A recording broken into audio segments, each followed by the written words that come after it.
विभिन्न तिथियों एवं नक्षत्रों में काल सर्प से डसे हुए पुरुष के लक्षण। नागों की उत्पत्ति की कथा। कश्यप मुनि बोले, गौतम, अब मैं काल सर्प से काटे हुए पुरुष का लक्षण कहता हूँ। जिस पुरुष को काल सर्प काटता है उसकी जिह्वा भंग हो जाती है, हृदय में दर्द होता है, नेत्रों से दिखाई नहीं देता, दांत और शरीर पके हुए जामुन के फल के समान काले पड़ जाते हैं, अंगों में शिथिलता आ जाती है, विष्ठा का परित्याग होने लगता है, कंधे, कमर और ग्रीवा झुक जाते हैं, मुख नीचे की ओर लटक जाता है, आंखें चढ़ जाती हैं, शरीर में दहा और कंप होने लगता है, बार बार आंखें बंद हो जाती हैं, शस्त्र से शरीर में काटने पर खून नहीं निकलता, बेंत से मारने पर भी शरीर में रेखा नहीं पड़ती, काटने का स्थान कटे हुए जामुन के समान नीले रंग का फूला हुआ, रक्त से परिपूर्ण और कौए के पैर के समान हो जाता है, हिचकी आने लगती है, कंठ अवरुद्ध हो जाता है, श्वास की गति बढ़ जाती है, शरीर का रंग पीला पड़ जाता है। ऐसी अवस्था को काल सर्प से काटा हुआ समझना चाहिए। उसकी मृत्यु आसन्न समझनी चाहिए।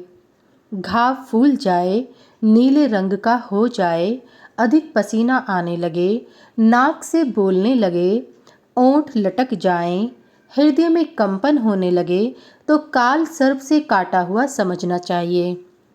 दांत पीसने लगे, नेत्र उलट जाएं, लंबी श्वास आने लगे, ग्रीवा लटक जाए, नाभि फड़कने लगे तो काल सर्प से काटा हुआ जानना चाहिए। दर्पण या जल में अपनी छाया न दिखे, सूर्य तेजहीन दिखाई पड़े, नेत्र लाल हो जाएं, संपूर्ण शरीर कष्ट के कारण कांपने लगे तो उसे काल सर्प से काटा हुआ समझना चाहिए। उसकी शीघ्र ही मृत्यु संभाव्य है। अष्टमी, नवमी, कृष्णा चतुर्दशी और नाग पंचमी के दिन जिसको सांप काटता है उसके प्राय प्राण नहीं बचते। आद्रा, आश्लेषा, मघा, भरणी, कृतिका, विशाखा, तीनों पूर्वा, मूल, स्वाति और शतभिषा नक्षत्र में जिसको सांप काटता है वह भी नहीं जीता। इन नक्षत्रों में विष पीने वाला व्यक्ति भी तत्काल मर जाता है। पूर्वोक्त तिथि और नक्षत्र दोनों मिल जाएं तथा खंडर में, शमशान में और सूखे वृक्ष के नीचे जिसे सांप काटता है वह नहीं जीता। मनुष्य के शरीर में 108 मर्म स्थान हैं।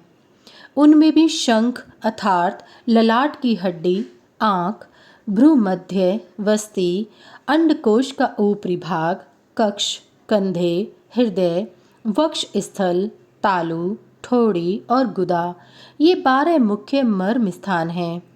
इनमें सर्प काटने से अथवा शस्त्राघात होने पर मनुष्य जीवित नहीं रहता।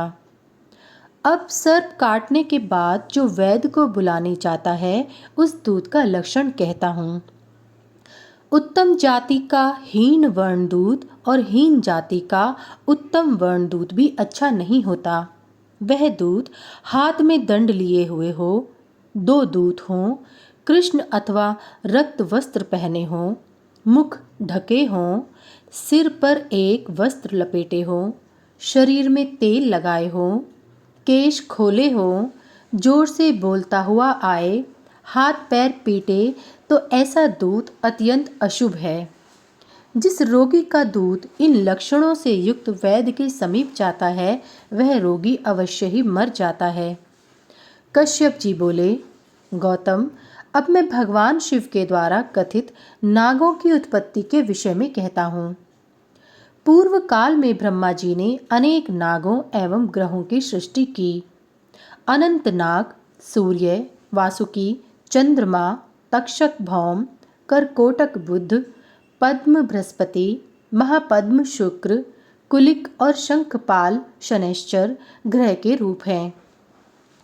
रविवार के दिन 10वां और 14वां यामार्थ, सोमवार को 8वां और 12वां, भौमवार को छठा और 10वां, बुधवार को 9वां, बृहस्पति को दूसरा और छठा, शुक्र को चौथा, 8वां और 10वां, शनिवार को पहला, 16वां, दूसरा और 12वां प्रहरार्थ अशुभ है। इन समयों में सर्प के काटने से व्यक्ति जीवित नहीं रहता।